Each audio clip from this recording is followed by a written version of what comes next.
Hello दोस्तों, welcome to my YouTube channel. दोस्तों, Friday की ट्रेडिंग सेशन था। उसमें आपने देखा कि बैंक निफ्टी जिस तरह से गैप डाउन ओपन हुई, उसके बाद में प्रॉफिट बुकिंग के साथ साथ बैंक निफ्टी ने जो स्विंग लो था पिछले डे का, उसके पास में जाके फिर बैंक निफ्टी 15 से 45 मिनट तक बैंक निफ्टी कंसोलिडेट किया।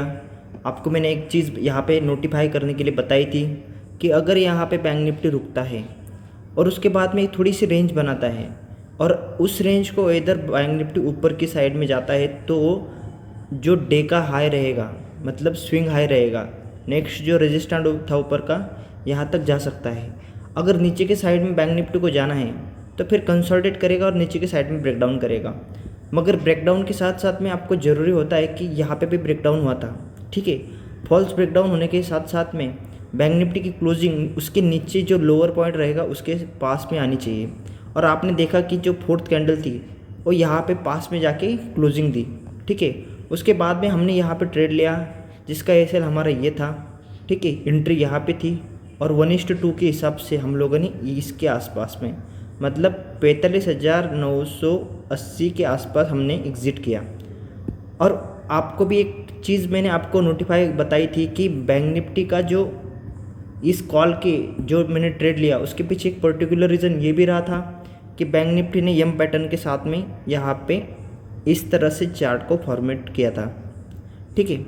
यहाँ पे से फॉर्मेशन हुआ था, ऊपर से ट्रेंड लाइन था। और आपने एक चीज़ और एक नोटिफाई की होगी, उस टाइम मैंने जो किया था कि बैंक निफ्टी ने ये जो हाई लगाया था ना, उसी के हाई के आसपास जाके फिर बैंक निफ्टी ने क्लोजिंग दी है।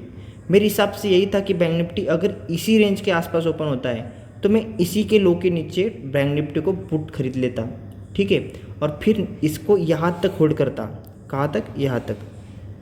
इसलिए मैंने आपको एक अभी चीज़ बताई कि मैंने जो क्लोजिंग दी थी, मैंने जी उस ट्रेड को एग्ज़िट किया था वो 44,980 पे किया था, ठीक है। इसलिए वो मेरा टारगेट बन रहा था। अब देखते हैं कि बैंक निफ्टी कल की जो ट्रेडिंग सेशन है मंडे का, उसमें क्या क्या इंपॉर्टेंट लेवल होने वाली है। इससे पहले अगर आप मेरे चैनल पे नए हो तो चैनल को जाके सब्सक्राइब कर लीजिए, बेल आइकन को क्लिक कर लीजिए और इस चीज़ को शेयर करिए, क्योंकि अच्छी चीज़ें आप लोग शेयर नहीं करोगे, जो बुरी चीज़ रहेगी उसको शेयर करोगे। और देखते अभी वीकली जो चार्ट है ना, उसके ऊपर वीकली चार्ट के ऊपर जिस तरह हम लोगों ने एक चीज़ आपको उससे पहले भी बताई थी, अभी भी वही चीज़ बताता हूँ। जब bank Nifty all time high पे था, तब जब वीकली बेसिस पे क्लोजिंग दी थी, उसके साथ में जो नेक्स्ट वीक था उसमें इनसाइड कैंडल बनाई थी। और फिर यहाँ पे इनसाइड के बाद में फिर ब्रेकडाउन के बाद आपको अच्छा खासा सेलअप दिखाई दिया था। वही चीज़ यहाँ पे भी नोटिफाई करने में आई। यहाँ पे भी आपको एक इन्वर्टेड हैमर, मतलब साइन ऑफ नेगेटिव मार्केट का था। फिर नीचे के साइड में आपने देखा कि अच्छी खासी सेलअप आया था। अब एक चीज़ यहाँ पे भी फिर नोटिफाई करके देता हूँ आपको, ठीक है।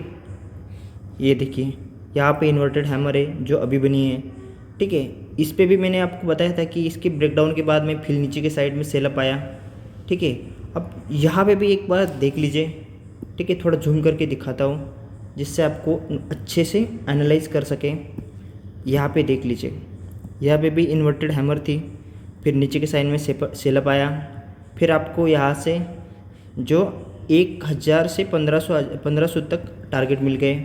यहाँ पे भी मैंने वही चीज़ बताई थी कि इनसाइड कैंडल है, अगर नीचे के साइड में ब्रेकडाउन करता है तो फिर अच्छे खासा आपको 700-800 पॉइंट मिल जाएंगे, और वो भी मिल गए।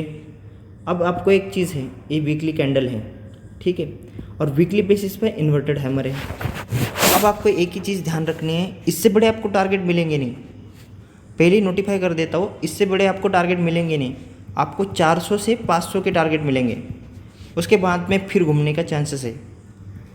एक तो घूम जाएगा, नहीं तो आपको थोड़ा यहाँ पे परेशान करेगा, रेंज बनाएगा, और उसके बाद में रेंज को इधर एक साइड में निकाल लिया तो फिर नीचे की साइड में थोड़ा बहुत स्लो एंड स्टडी आएगा।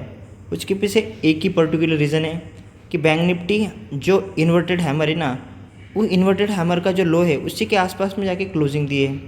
उसके बाद में नीचे के साइड में बैंक निफ्टी के स्ट्रॉन्ग जो सपोर्ट का काम करेगा, वो जब रेजिस्टेंट का काम कर रहा था, अब सपोर्ट का काम करेगा 44,500 का, ठीक है। 44,500 बैंक निफ्टी को अभी सपोर्ट का काम करेगा, जो वीकली चार्ट है उसके ऊपर। और फिर बैंक निफ्टी को अगर उसको तोड़ने के बाद में बैंक निफ्टी में नेक्स्ट जो टारगेट मिलेंगे वो 43,500 के, ठीक है, ऊपर की साइड में 44,500 के, मतलब 1,000 पॉइंट का जो स्ट्रॉन्ग नेक्स्ट सपोर्ट रहेगा। अब इसमें मार्केट यहाँ पे तो आएगा, फिर यहाँ पे घूमने के बाद फिर नीचे की साइड में या फिर ऊपर की साइड में नया हाई लगाने के लिए चला जाएगा, ठीक है। ये हो गए हमारे चार्ट पर एनालिसिस। आपको इसी के लो के नीचे ट्रेड करना है, ठीक है। उससे पहले हम लोग डेली एनालिसिस के ऊपर देखते हैं। डेली एनालिसिस के ऊपर आपने एक चीज़ और नोटिफाई की होगी, यहाँ पे मैंने पहले बताया था आपको कि इंडिसीजन वाली कैंडल है, जिसमें आप लोग ट्रेड को इधर इस रेंज के ऊपर में जाने के लिए मदद करेगा या नीचे के साइड में। आपने एक चीज़ जो लास्ट फ्राइडे का ट्रेडिंग सेशन था उसमें आपने देखा होगा कि बैंक निफ्टी ने इसी के लो के नीचे क्लोजिंग दी है।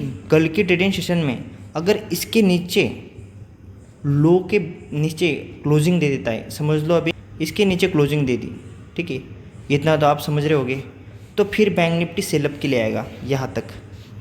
आपको फिर नीचे की साइड में जब हम लोग जब अप ट्रेंड रहता है, ठीक है, तब जब नीचे आता है तो हम लोग बाय कर लेते हैं, तो उसी टाइम सेलअप में भी होता है। जब ऊपर आएगा तब हम लोग सेल करेंगे, नीचे जब जा रहा है ना ब्रेकडाउन करेगा तब हम लोग सेल नहीं करेंगे, जब ऊपर आएगा पुल बैक पे हम लोग उसको बाय करेंगे।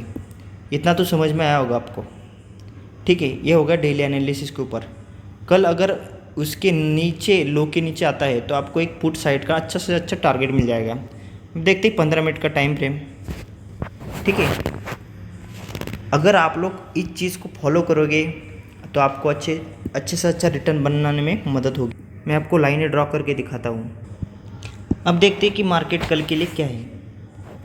अब अगर ये चार्ट है, इसके ऊपर मैंने ड्रॉ किया है, अगर कल के दिन में मार्केट इसी लो को ब्रेक कर देता है तो आपको ये जो रेंज है ना 60 पॉइंट की रेंज है ये, ठीक है, उसमें कोई भी ट्रेड लेना नहीं है।